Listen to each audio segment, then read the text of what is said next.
I'm just going to teach you the chorus so you know a little bit of it, and then just feel free to come in where you feel comfortable. Chorus goes like this. It's time to be your hands and feet, to hear your call and serve the weak. Together rise and make a mark upon this world. Now is the time to make our stand, to fight injustice, heal our land. Christ has come and sent us out, so we will go. Try that with me, it's time. It's time to be your hands and feet, to hear your call and serve the weak. Together rise and make a mark upon this world. Now is the time to make a stand, to fight injustice, heal our land. Christ has come and sent us out, so we will go. All right, think you got it? Yeah. Cool. All right, we've seen. We have seen, and now we can't unsee. Every empty mouth to feed, every slave in darkest need. We have learned. We have learned. Now we can't unlearn of homeless walking through our streets, of homes where death and violence meet. We stand up. It's time to be. It's time to be your hands and feet, to hear your call and serve the weak. Together rise and make a mark upon this world. Now is the time to make our stand, to fight injustice, heal our land. Christ has come and sent us out, so we will go. Let hope arise. Let hope arise in this broken world. God is sending out His church. His kingdom's coming on the earth. Let light break forth, shining like the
and stir our hearts.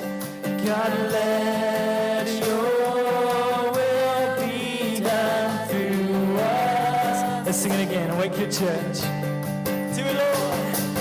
Awake your church. Revive these bones. God, let your kingdom come through us. Do it, Lord. Fire, love, and stir our hearts. God, let your will be done through us. It's time to be your hands and feet, to hear your call and serve the weak. Together rise and make a mark upon this world. Now is the time to make a stand, to fight injustice, heal our land. Christ has come and sent us out, so we will go. We will go.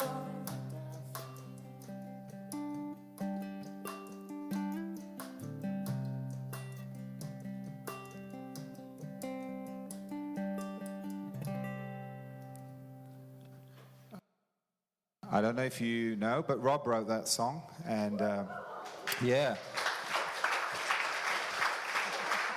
I said to him when he shared it this week that it's something beautiful when we start to write songs about what is happening and what is the heart of a community.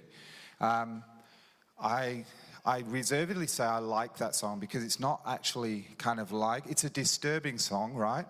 But I think we need songs that actually stir us up. And we need songs of lament, and we need songs of hope. We need to reflect all that's going on in our world, and I think that's a beautiful song. Hey, you can grab your seats. I'm preaching today, so I'm kind of excited. It's going to be... I'll sit on this side, then you can... Yeah.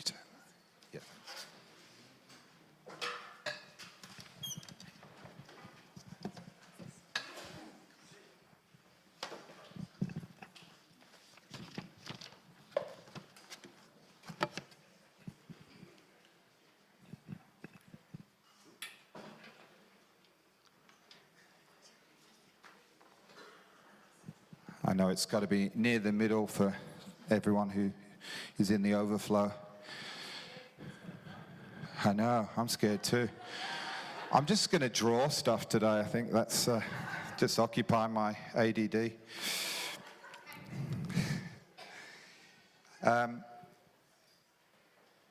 We're going to actually stand. We're going to read the scripture this morning.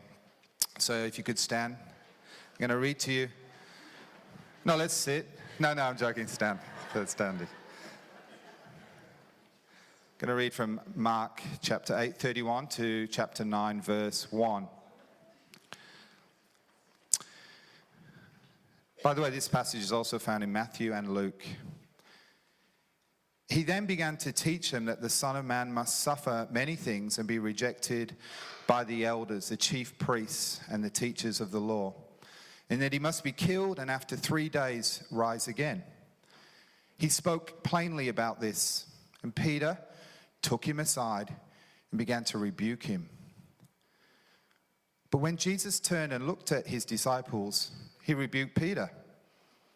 "Get behind me, Satan," he said, or Satan. "You do not have in mind the concerns of God, but merely human concerns." Then he called the crowd to him along with his disciples and said, "Whoever wants to be my disciple must deny themselves and take up their cross and follow me. For whoever wants to save their life will lose it, but whoever loses their life for me and the gospel will save it. What good is it for someone to gain the whole world and yet forfeit their soul? Or what can anyone give in exchange for their soul? If anyone is ashamed of me and my words in this adulterous and sinful generation, the Son of Man will be ashamed of them when he comes in his Father's glory with the holy angels. And he said to them, truly I tell you, some who are standing here will not taste death before they see that the kingdom of God has come with power. May the Lord anoint the reading of his word. You can take your seat. My title today is Jesus Made Me Do It. Jesus made me do it. And I'm actually taking it from a chapter from Shane Claiborne's book. Shane's coming in March, you've already heard. And Jared and I thought it'd be great just to do a 2-week mini-series, just to give you a little taste of what's coming in March. We really believe, like with Brian and Perry, like with Jonathan Martin, like with Celestine Musakura, that this is going to be good for us, good for our soul as a church. And, we sang that song today. One of the beautiful things is we want to see God's kingdom come, but we're not on our own. We're together.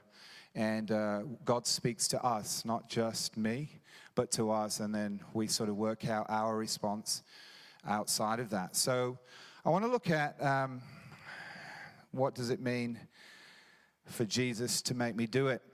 And let me talk with you just for a moment as far as intro in regards to my experience of God told me to do it, or Jesus made me do it. I don't want to put this on the floor because it's a Bible. All right.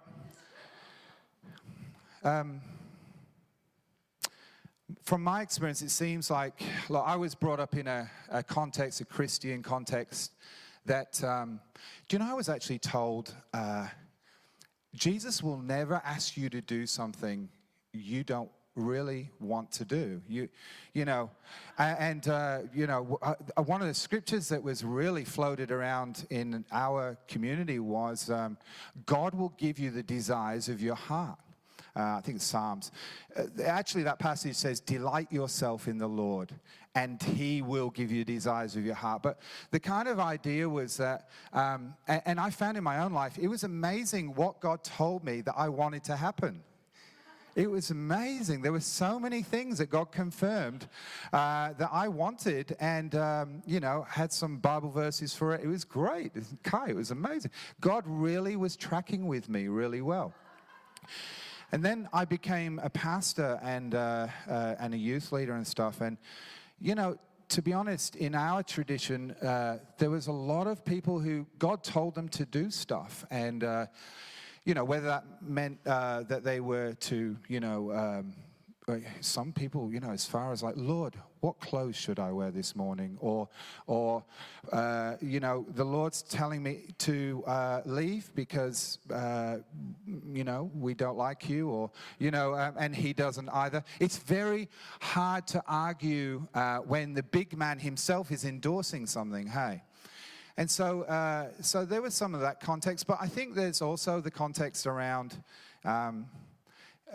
just recently as I've been watching the election in the US, and, some of that stuff has disturbed me. Well, a lot of it's disturbed me, but not in the ways maybe you think. One of the things, though, that has disturbed me is the rhetoric that's come out around from the Christians, from the evangelicals, around God's man. This is God's man. God's telling him, God's putting him in place. And I wonder if today, as we unpackage this passage, there's any warning signs that Jesus highlights in this passage to heed around the type of God's man and God's woman endorsement. And then finally, this morning, I want to highlight just maybe the other aspect, the other end of the spectrum around Jesus made me do it. One way maybe we wouldn't presume at all to say Jesus made me do it or Jesus led me into something. And is there something in this passage today that can give us clarity to understand the direction Jesus is heading in and then following him there? The premise I want to give I want to have confidence. I'm actually going to read a bit this morning because I'm actually wanting to be as concise as I can. Many of you know I like talking, and yet, we want to make sure that we're as... So it's kind of like when I went and played golf, and Caroline bought me a full-on 18 holes with a pro. He was a Christian guy. He was an awesome guy. And after about 3 or 4 holes, I turned to him and said, "So what do I need to do to improve my game?" And he said, "Start again." That's what he said. He said, "Literally everything you do is wrong." He said, "You're too old. I wouldn't bother. Just do what you're doing." And then we just had a great time going around from there on. What you're watching right now is me trying to reformat my game, okay? It's me trying to make sure I can become better. I don't think I'm too far gone. I think I can learn a few things. So I'm going to read a little bit of this stuff this morning. I guess my premise this morning is if I want to have confidence in saying, Jesus made me do it, it's got to look like, take up your cross and follow me. And I want to look at the cross from 3 directions this morning, because I'm a preacher and you have to have 3 directions. 3 directions this morning. The cross that Peter would have understood in this passage, the cross pre-Jesus' death and resurrection. The cross, what it meant, take up your cross, what it meant after Jesus' death and resurrection. And the cross, what it means to us today. What does take up your cross? What does Jesus made me do it mean to us today? So I want to have a look at those 3 angles if I could. So let's get into the passage. The sort of intro to this passage is Peter has just answered a really important question. It's a question, who do men say that I am? Who am I? Who do men say that I am? And some said, oh, you're John the Baptist. Others say you're a prophet. And Peter is there. And something happens where I don't think he put his hand up, but maybe he did. He put his hand up and Jesus said, yes, Peter. And he said, you are the Christ, the Son of the living God. It's Mark wanting us to know that before we get into this passage, we've got the right guy. There's not another Messiah coming. Because what we're about to deal with is something quite challenging around what Jesus is about to teach. And so Peter says, you're the Christ, and Jesus says, you're correct, flesh and blood hasn't revealed this to you, but my heavenly Father in heaven. Jesus acknowledges who he is. He's already taught them a bunch about how God has heard their cries, how he is reclaiming his world through the Messiah. That Jesus, not Caesar, is Lord of the world. He's taught them what the new community looks like and how it should live as a sign of God's kingdom come. You know, the Sermon on the Mount. And I can see all the disciples going, check, check. Come on, kingdom come. This is it. This is our time. Check. And now it says they come to some teaching, and Jesus says, I'm going to teach you some more. So he's taught them something, and now he says he's going to teach them some more. And he takes them into this deeper teaching. And he begins to teach them that the Son of Man, now this is kind of a term. This is not Mark just going, oh, look how Jesus is being so humble, calling himself the Son of Man. You know, isn't that cool? This is like a term from the book of Daniel. And again, it's Mark saying, this is God's Son. This is the Messiah. This is the one we've been looking for. But the teaching is like a bit weird for Peter and the other disciples. We can't miss that. It's like when I came to Australia, you know, I had people say they'd live in Woot Woot. And I used to be like, I actually thought Woot Woot was a suburb. I really did. And until I looked in the old pages where you could look at, and I was like, couldn't find it. You see, I missed something in just understanding that context. And so it's that Son of Man must suffer. The Messiah must suffer. Mark wants to know he's the right guy. He's a true king. And that the Son of Man must be rejected and suffer. And that suffering would lead ultimately to a death on the cross and then resurrection. And Peter has a meltdown. He literally just goes tilt. His brain can't compute. You see, I'm sure Peter could have accepted teaching about how the disciples should take up their cross. If it was that, then the meaning will be clear. Jesus will be saying, be ready to put it all on the line. Be ready to die and be ready to be tortured, if that's the case, for the Messiah's revolution against Rome. But Jesus actually is saying here to them, he as the Messiah must suffer and die, and it would be a cross death. We come to cross number 1, the view of the cross, what the cross meant pre-Jesus' death.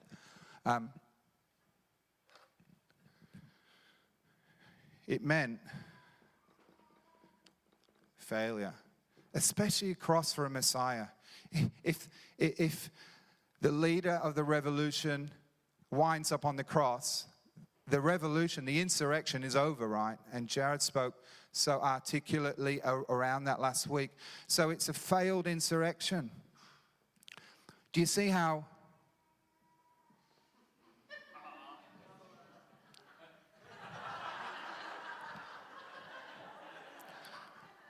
what are you laughing at?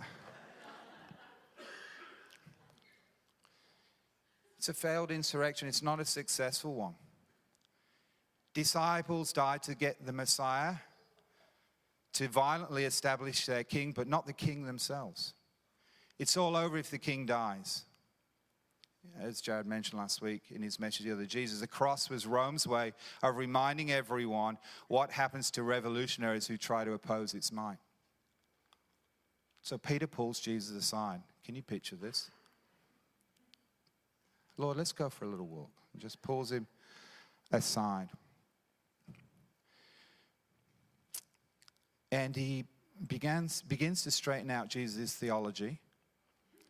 And I can imagine he's saying, look, we will fight, Jesus. Some of us will die, but you won't, right?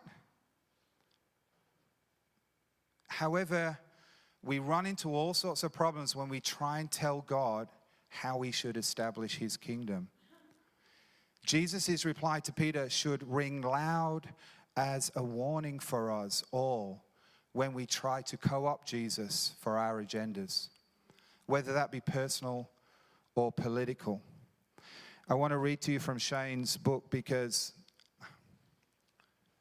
there's a beautiful passage from The Lion, the Witch, and the Wardrobe where Lucy is about to meet Aslan. And she's talking to Mr. and Mrs. Beaver.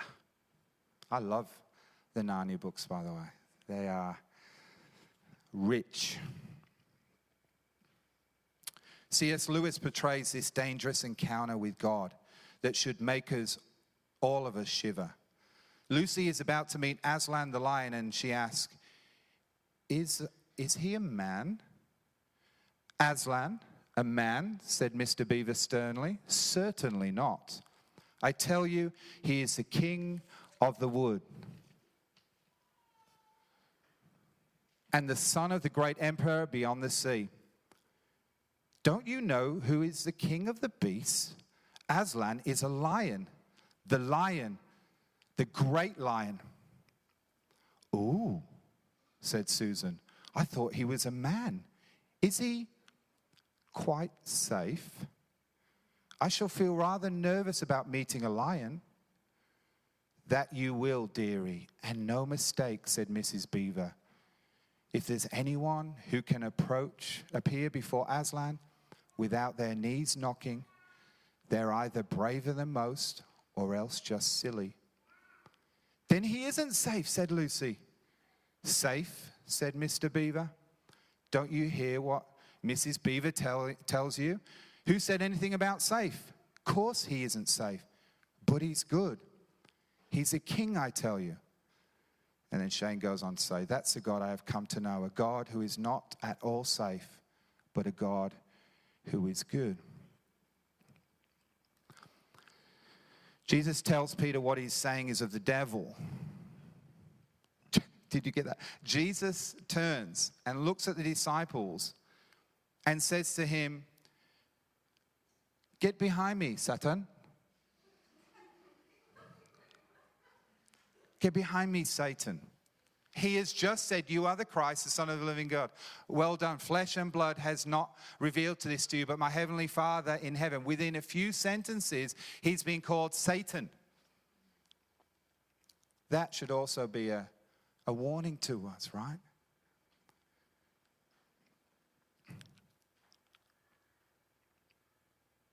What was devilish about what Peter was saying?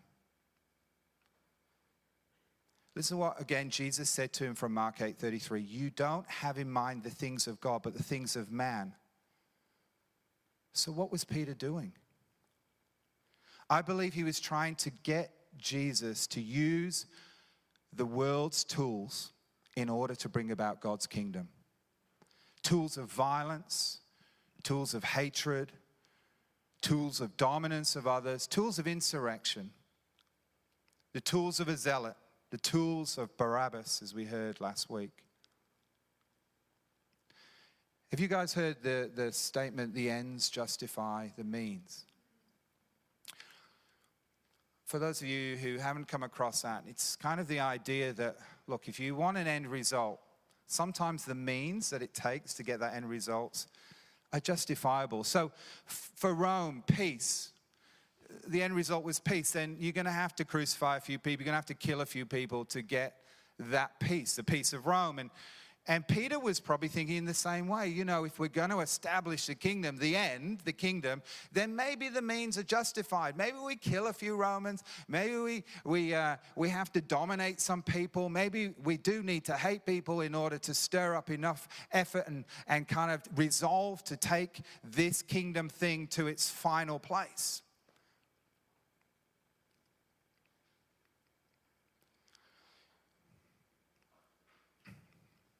Peter was getting peace, but by these means. And he says, hey, Jesus, we want to get you into power. We want to get rid of these oppressors, the Romans. Let's use your power and our violence to do it.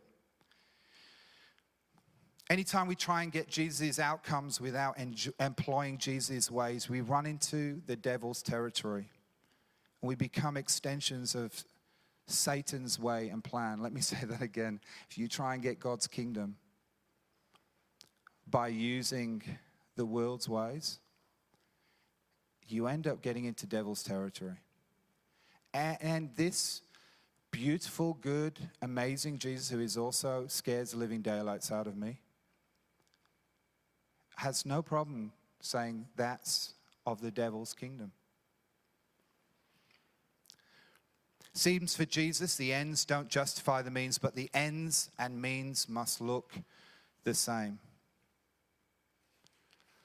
And here's a warning, I think, to all of us, a warning for a form of Christianity that talks about standing up for what God wants, but uses the world's tired old ways of hatred, violence, and oppression to try and achieve it are simply devilish.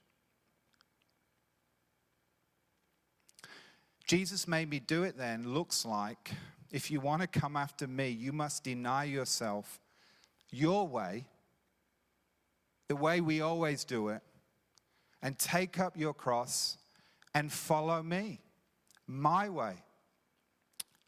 He went on, for whoever will lose their life for me and the gospel will save it. The disciples wouldn't have heard when he said take up your cross as a metaphor. It would have been still meaning you need to be ready to die for me in the gospel, but now not in the process of violent revolution, but for something else. And we come to the cross too. What does take up your cross mean? What did the disciples understand it to mean after Jesus' death and resurrection? And the cross no longer meant failure and shame and a reminder of who's in power. The cross, after the resurrection, the cross, the disciples came to see the cross as not a fearful instrument of torture, but a means by which God had dealt a death blow to the powers of evil and sin that dwell in all of us and hold us captive. That's how they came to see it. God,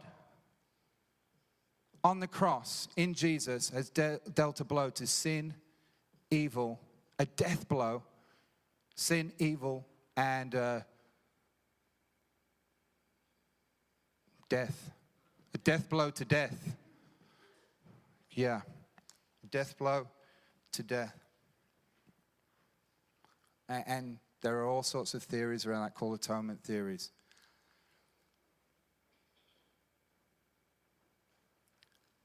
Can I tell you, all those theories around what happened there, some are helpful, some aren't, I think, for what it's worth. But no one really knows how he did it or what happened. Often we just sense and know the result of it. I think C.S. Lewis said like this. He said,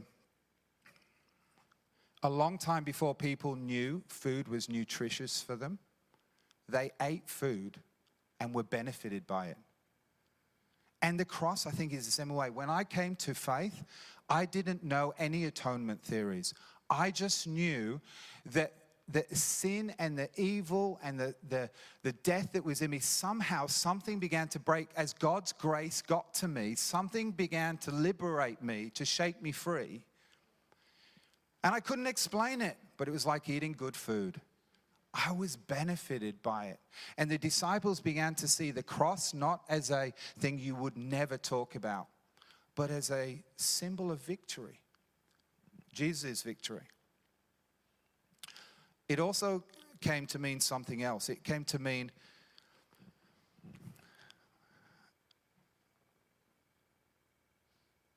it came to mean a demonstration of God's suffering love. I was going to just demonstration of God's suffering love that conquers and liberates all. This suffering love became the way the disciples would witness to God's victory. That we only get Jesus' kingdom by bringing it Jesus' way. Or as some smarter people than me put it, there is no way to peace, but Jesus' peace is the way. The ends and the means must be the same, the early church believed. It must be cruciform. It must look like the cross. If you want the kingdom, it's got to look like the cross. The means has to be suffering love. Otherwise, you don't end up with kingdom, you end up with empire. Now, if you're thinking all this sounds foolish and crazy, it is. Paul said, I'm not ashamed of the gospel of Jesus Christ. It's the power of God unto salvation, but it's foolishness to others. If you think it sounds foolish, have a listen to Jesus' next words in this passage.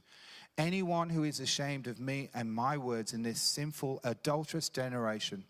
Let me add a parenthesis here for sinful and adulterous.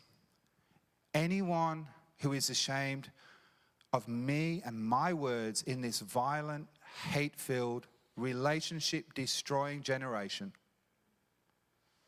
the Son of Man will be ashamed of him when he comes into his kingdom. Because you can't get the kingdom without the way. You can't get the kingdom and be ashamed of the way. You can't get the kingdom and be ashamed of the king. And the way he conquered sin, death, and evil.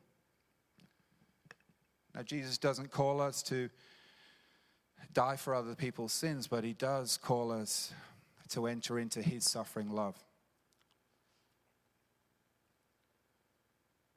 Listen to what he says next. What does it profit if a man gains the whole world? Remember, we read this sometimes and we disconnect from this conversation he's having with Peter, right? Who pulled him aside and said, "You're crazy, you're crazy." He was Italian. "You're crazy." Amplified version. Gain the whole world. Listen, for Peter and the disciples, gaining the whole world will be the establishment of the Messiah's reign and the overthrow of the Roman Empire. What does it profit if you gain the whole world, gain the kingdom, and lose his soul? This was not Jesus saying, you're going to hell. That word soul has this like beautiful in Genesis 2. This beautiful beginning where God takes the dust and he breathes his ruah into it, his spirit into it, and man becomes a living soul, an image bearer, made in God's image, made to reflect God. So if we put this together, losing your soul means to lose what it means to be fully human.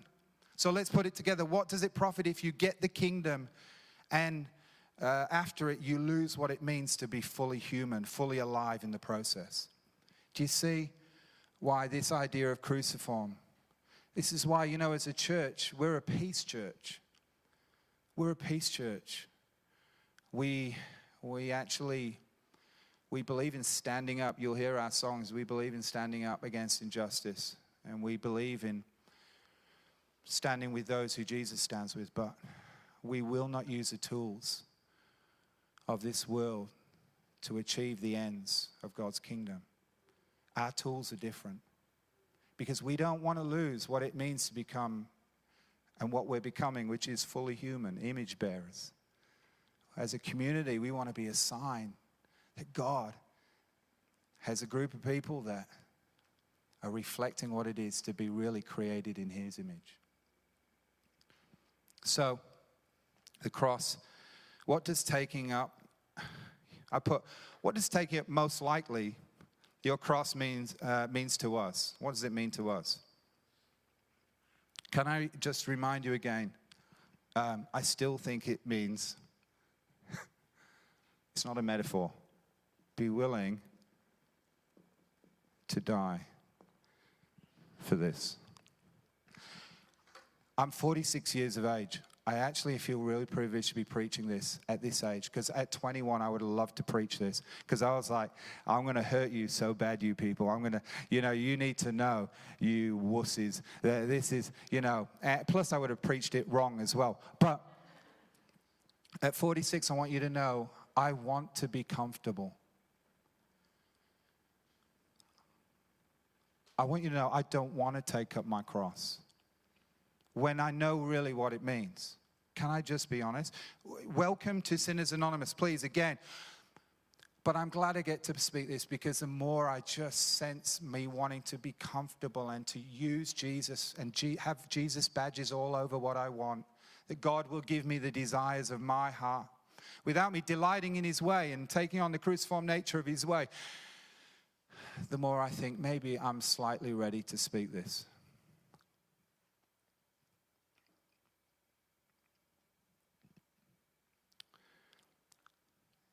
So it still means to die for Jesus' way.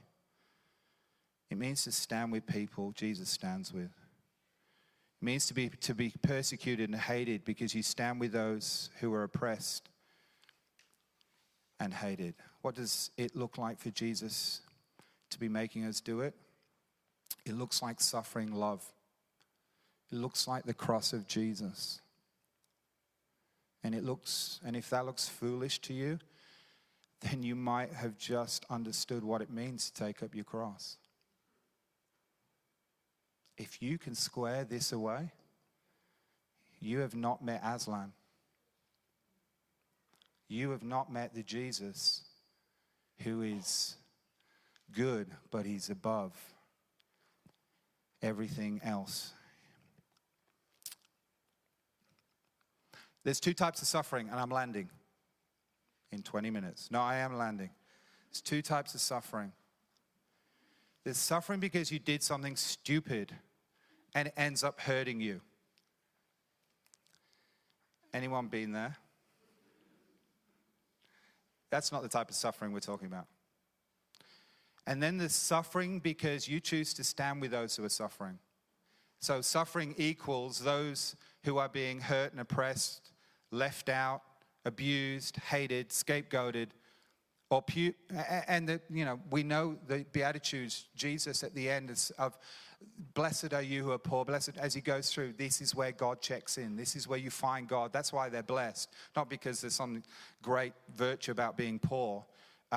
God, blessed because God stands with you, right? At the end it says, blessed are you when you're persecuted for righteousness' sake or righteous acts. When you're persecuted because you choose to suffer because of where you stand and who you stand with. So I think there are two parts to suffering. And in our home churches this week, we'll look at just a simple couple of questions. And the question will be, what does it mean to you to take up your cross? Deny yourself, take up your cross and follow Jesus. Just a simple question. We don't want to talk about it as, what do you think about that? We want to really say, how does that call from Jesus impact you? What does it look like for Jesus to make you do it?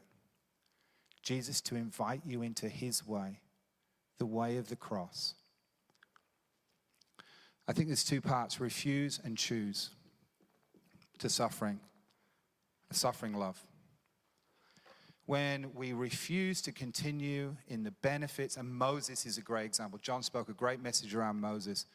But you remember Moses, it says in Hebrews that Moses refused to gain the benefits from the court of Pharaoh and instead considered suffering for Christ. With the Israelites as in something or other. I can't remember the statement. But anyway, here it is. We refuse to continue in the benefits, the systems, the thoughts or actions at the expense of those who suffer. So some of the refusing may be that we hear the cries, we know who Jesus stands with, and so we refuse to benefit in ways that hurt because they ways that are built on things that hurt others. And you know, that's a journey. We refuse to live in ways that hurt others. Maybe as well and use others. And when we next year talk around the Sermon on the Mount, we'll talk about that. How do we love God and love people? You just refuse. You have to refuse certain things. And then there's a positive as well, because church isn't about just stop it. It's also about the go. It's also about being a people who are assigned, not by defined by what we don't do, but also by who we're following and what we are doing. So it's choose. We enter into the suffering alongside those who suffer. And I said this often starts by seeing suffering that has been hidden. Moses, he'd rather suffer for the sake of Christ and enjoy the pleasures of Egypt for a season. That's what I was trying to say before. So, to live a cruciform or cross-shaped life means that because of God's love, you'll stand with those who are suffering, oppressed. You'll stand up against oppression and evil without using the tools of oppression and evil. Holding out hope that through God's suffering love, enemies can be saved and discover the image of God they were created for as well. Did Peter get this message? After Jesus said, Satan! And he explained, I'm calling you still to take up your cross, but it looks this way. Did Peter get it? I think so. We end with Peter denying Jesus. I'm not trying to beat up on Peter because I think I'd be Peter. And then the girls get the message at the tomb. Go and tell the disciples and Peter, right? Sometimes God just wants to know you're on his radar, even when you think you've fallen off it. Go and tell the disciples and Peter. And then Peter winds up jumping out of a boat. He's naked. He puts his coat on and swims out to Jesus. I find that hilarious. And then they've caught all these heaps of fish, and someone counts them.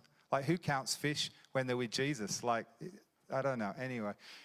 And then it names a bunch of the disciples and says, and some others. Like, can you imagine being left out of the list? That's so funny as well. And then Jesus comes to Peter and he says, hey, Peter, do you love me? Well, What do you mean? What does suffering love looks like? What does it mean to love Jesus? What does it mean to take up your cross? Do you love me?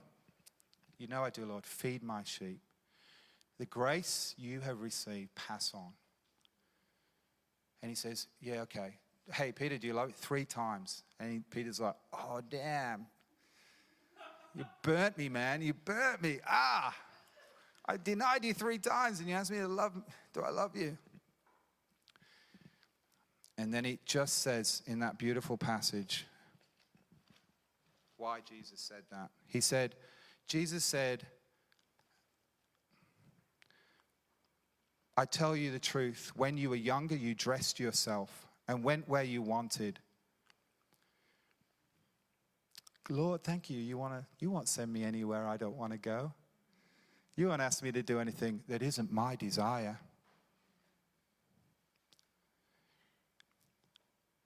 But when you are old, you will stretch out your hands and someone else will dress you and lead you where you do not want to go.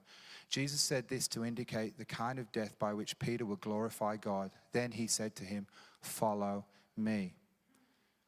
Peter, feeding my lambs, living that suffering love, that cruciform love, will take you places you don't want to go.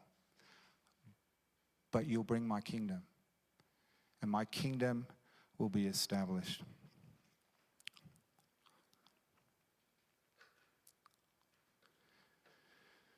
Jesus made me do it. It's not tame. And it's not getting what I want, just with Jesus badges and Bible verses stuck to it as justification. Jesus made me do it is real, visceral, and costly suffering love. Love that comes to us at the cross and is passed on through us as we take up our own cross and follow Jesus. Amen.